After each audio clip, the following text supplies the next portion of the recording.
ports, and I was in Charleston, and not that I didn't know a lot about ports in Charleston, but this group didn't know. They said, well, Jim, what river are you deepening to build this inland port? Yeah, I said, well. So anyway, I learned there actually are I think 3 or 4 rivers, the Cooper River, the Broad River, the Henry River. It gets you pretty close to you, but it doesn't get it. It's just, the other funny joke, I may as well tell you what, the other funny joke was I was talking to a group of legislators in Charleston. There's a nice lady named Ann Peterson Hutto who's from James Island, and I started talking about refrigerated containers, which we colloquially call reefer containers. And she's about a mid-40s, and so she got a big lean in her. I said, it's just not as exciting a business as you think. We actually do have the potential to do some refrigerated containers by this facility as well. So this facility is very unique. We handled in calendar 13, calendar 14, almost 43,000 rail lifts. That was really our target, was to get to 40,000. We've got over 10 customers. I can't name them, they don't want to be named. Everybody knows it's BMW, it's no secret, but although the SKD facility was a secret for a long time, and it was hard to hide a 500,000 square foot building. But anyway, so it's really met our objectives, and I think in time, this facility has the potential to handle 100,000 rail lifts. And that would be really important to our port. Why is this important? Just for selfish reasons as well, because once someone uses this facility, they sort of will continue using it. It's a great product. It's captive to the Port of Charleston. This rail track from here does not go to Savannah, basically. So when someone is using this system, they're pretty much going to use it. Interesting from a distribution perspective, and we see a lot of growth in new import distribution centers, which would center on Greer. That's one of the exciting things about it, because there are a lot of new distribution centers coming to support e-commerce and to support the new generation of imports, basically. This particular location where we sit today is within 500 miles of almost a third of the U.S. population. So 94 million people within 500 miles. That's pretty much overnight distribution, so it is an exceptional location to develop distribution products. And it is right in the middle, pretty much between Atlanta and Charlotte. And this, for us, this is the fastest growing corridor in the Southeast, basically. So it is integrated, it's the old real estate saying, location, location, location, and this is really in a great place. So we're excited about its prospects. It's got a lot of benefits. It has benefits on the cost side. It's a very reliable solution. You put a container on a train in Charleston, it's here the next morning. It has a low carbon footprint. It has a pretty good balance of imports and exports. We operate the facility, so we control its quality, and we believe that it has a very bright future. But I cannot say enough about the teamwork that went into this project to make it happen, because everybody pulled together. Whatever we needed was done, and it was done with a smile on the face. And I don't know of anywhere else it really could have happened, basically. Like I said, this is a great business community. It's really a tribute to y'all that we were able to get this done. Certainly, Jack Ellenberg ran the project for us. Jack Ellenberg is very familiar up here. He's very familiar to BMW. He was a great project manager, and with the various partners here, we got it done. And Mike Hoffman has been a great manager in the facility. If you have any complaints about the facility, call Mike. No, I'm just kidding. Hopefully you don't. But anyway, so this is the type of innovative thing that a port should do, is to test new concepts and hopefully make them successful. And I would say to you that it's the best investment that I think we ever could have made, basically. So I want to keep you on time. I think maybe I can answer a few questions if you want to do that. That's up to you, Roz, and I don't probably. Okay. It's up to y'all. Again, I'm on your time. What I would say to summarize the port, you know, for me is the number one, it's the number one strategic asset in the state in the area of global sourcing and global manufacturing. We have a great port. We have made a good start since 2009 in recovering our volume and getting over the million pier container hurdle. We have an awful lot more to do. If I use a baseball analogy, we're in the second inning of a 9-inning game. We scored in both innings, but we've got a long way to go. We've got to get well over 20 million containers in a reasonable period of time to be successful. And we don't have any time to waste. There's a lot of opportunities out there. We've got an aggressive staff. We pursue them every day. So I'd like to thank you for having me here tonight. I'd like to thank this community for its support for what we did in the upstate. I think linking the upstate and the low country with a physical facility like this was vital. And it really showed a sign that this was not just the port of Charleston, this was a state port, and we're committed to making it a reality. So thank you very much for your attention, and it's up to you if you want to handle it.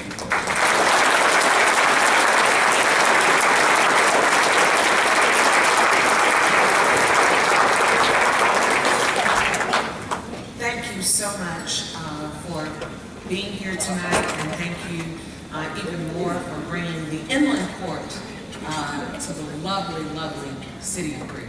So thank you so much, and on behalf of the Chamber and its 700 members, I'd like to present you with a Greer history book. Read it in good health and know that we will write some chapters together. So thank you so much.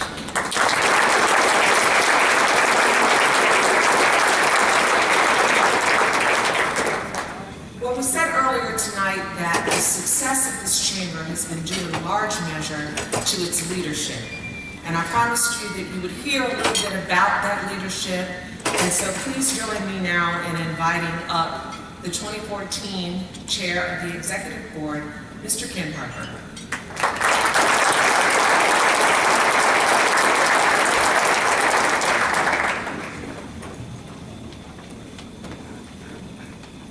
Good evening.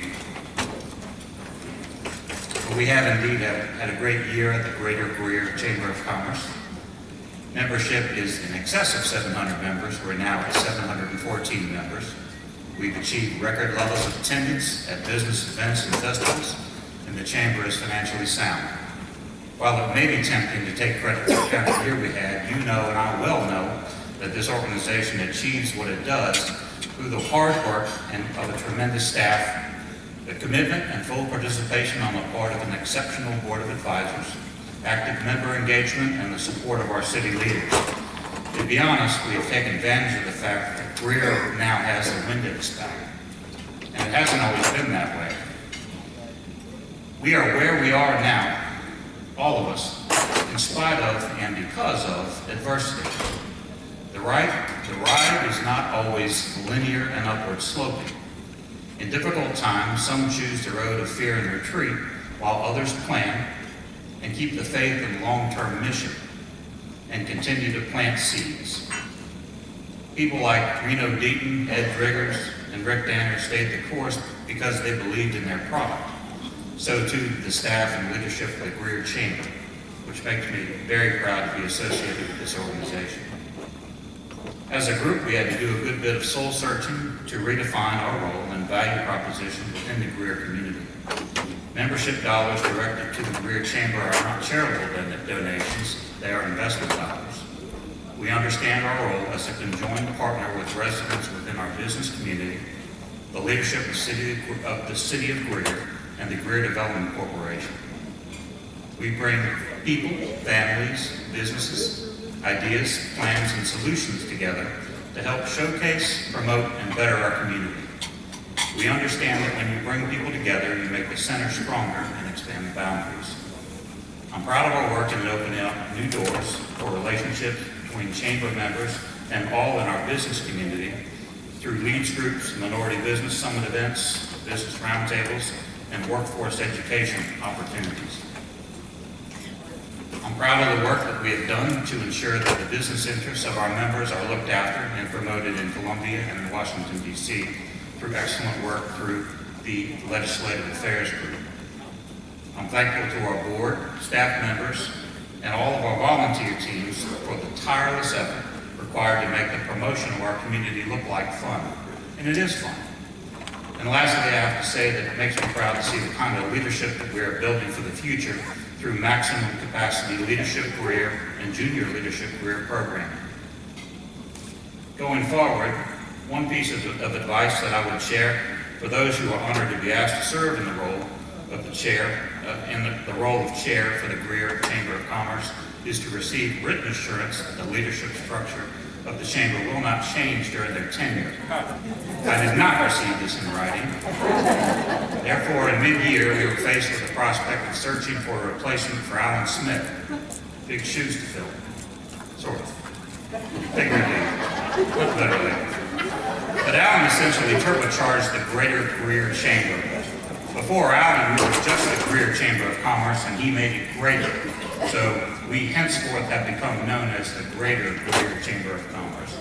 Alan in Spartanburg probably now fears the monster that he created, as do perhaps John and Ben in Greenville, maybe even those in Charlotte and Atlanta. But Alan and the staff made us better with a great deal of out-of-the-box thinking.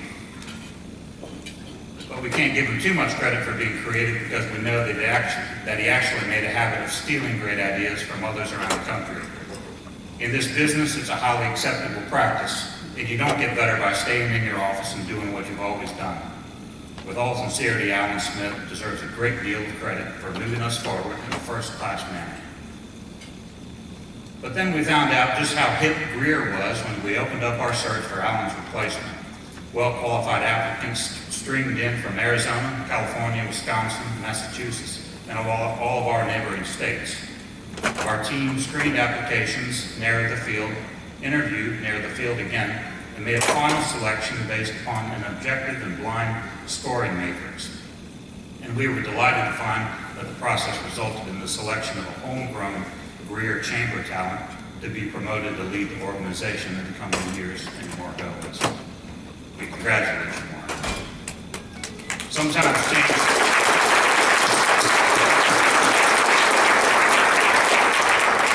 change has the potential to tear you apart, and I believe that these changes confirmed that we were on the right path. And your chamber is in good hands with Mark King as your new chairman. If you don't know Mark, just start out with the foundation that he is a good man, and it gets better from there. Congratulations to you, Mark.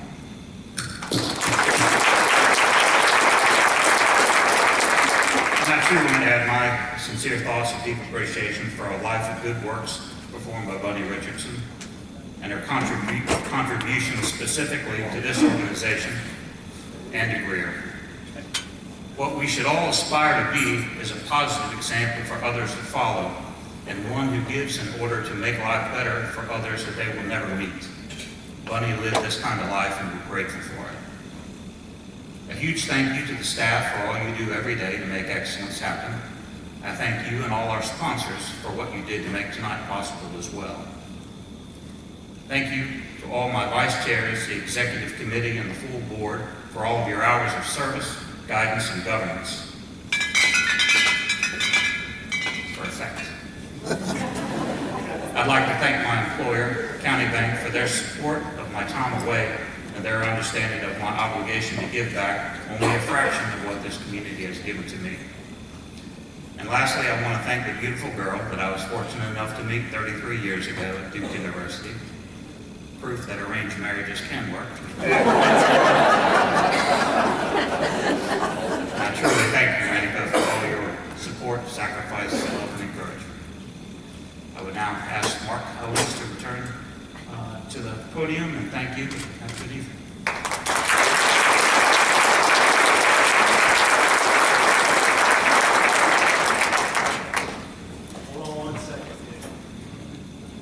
Before you go, we have a long-standing tradition of a ceremonial plaque representing your time as chairman of the board. So first off, I'd like to present this gavel for you.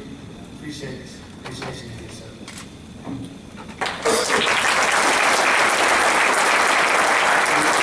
have one more surprise as we started a few years ago. we have a commemorative bobblehead of his here. So this is something that we started a few years back and we wanted to keep that going. So this is for you or your beautiful wife to keep.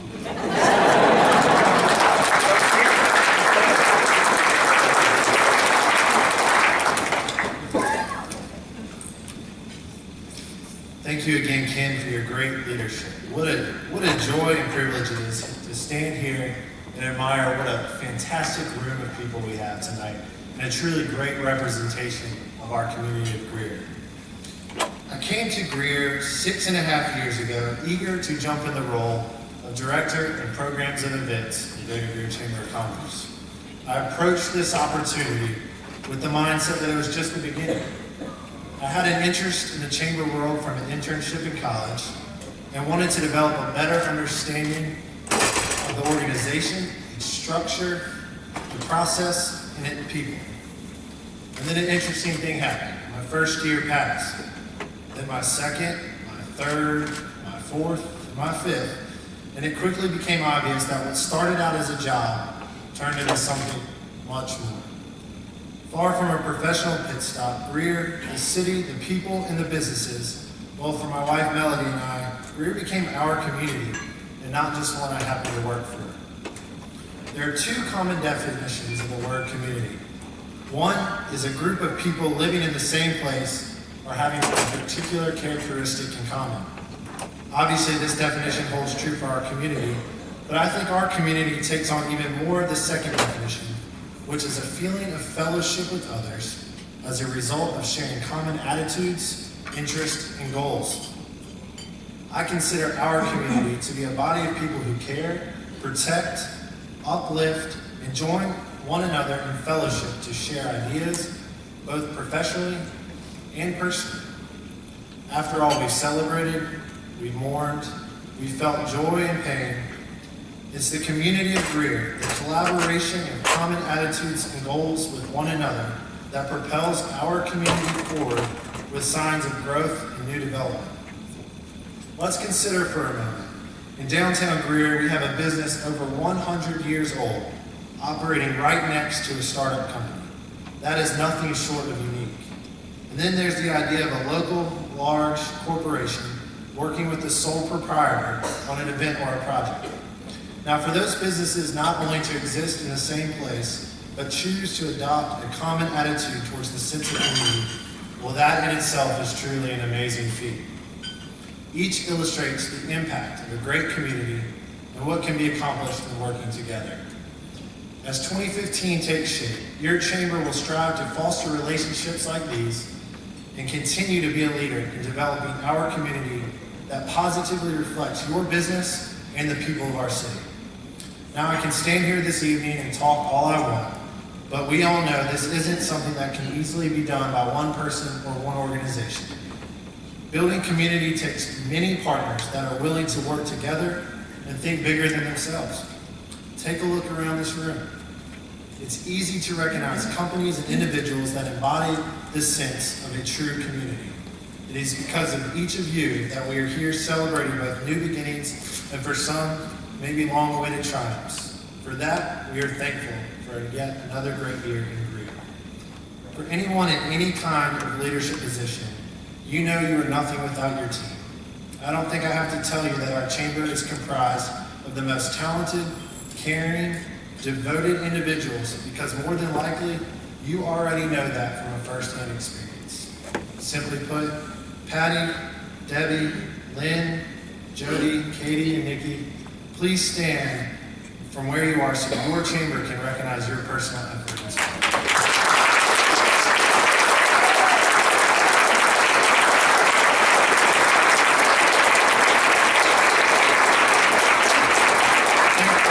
Thank you for all that you do for making the chamber a success on a day-to-day basis. Together, our chamber strives to provide you, our members, with the best possible experience. Whether it's a one-on-one conversation or attending any of our programs and events, the Greater Greer Chamber will continue to put forth our very best. By continuously fostering partnerships between businesses and supporting our community organizations, we're able to enhance the quality of life for all who live and work in the Greater Greer area. We're fortunate to have great city and community leaders that are all with us tonight. We're actively involved, and they are actively involved in engaging both the businesses and the residents of Greer. Thank you to our city and community leaders for your continued leadership.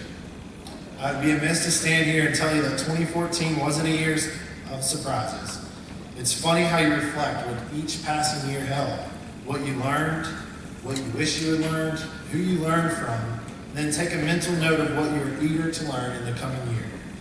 Now, already a month into 2015, continue to plan for a great year. Be proactive and prepare yourself and your business for a year etched in growth and knowledge. It's up to us, you, me, everyone here to determine if 2015 can become yet another banner year for the Greer community. Know that your chamber is here for you, cares for you, and will be there as an advocate for what matters most. For us, it goes beyond chamber membership. It's a friendship, a fellowship, and an understanding of community. In closing, I'd like to say a very special thank you to my wife, Melody. Thank you for your unfailing support, love, and encouragement over the past year.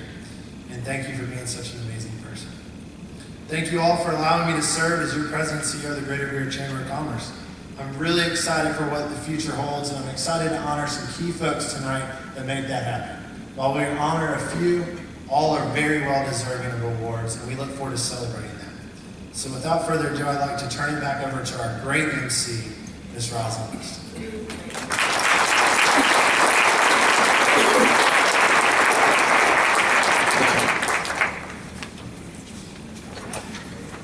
Thank you, Ken. Thank you, Mark. We've heard a great speaker. We've celebrated some successes in 2014. And before we leave tonight, there are just a few awards that must be presented to those people who have gone above and beyond in making the city of Greer and certainly the Greer Chamber all that it is. So, Mark, to present the Entrepreneur of the Year Award. There you go. I messed up in place. He's going to get mad at me afterwards. Named after the late Ryan Story, the Ryan Story Entrepreneur Award is given to those who not only embody the entrepreneurial spirit, but also follow their dreams in the greater Greer community. Ryan did both of these. His untimely passing followed the opening of his dream restaurant in Burr. Tonight, we are honored to be joined by Ryan's family. Mr. and Mrs. Story, thank you for being here tonight. We appreciate it. One nomination set up tonight's recipient. He is a brilliant businessman and an amazing cook. He is always willing to help new businesses or entrepreneurs. He is the 2014 Restaurateur of the Year, and his experience has drawn national acclaim not only to his restaurants, but also Greer at large. This recipient opened his first restaurant in 2007 and has been a catalyst of downtown growth. His second restaurant opened in 2011, and they have both been very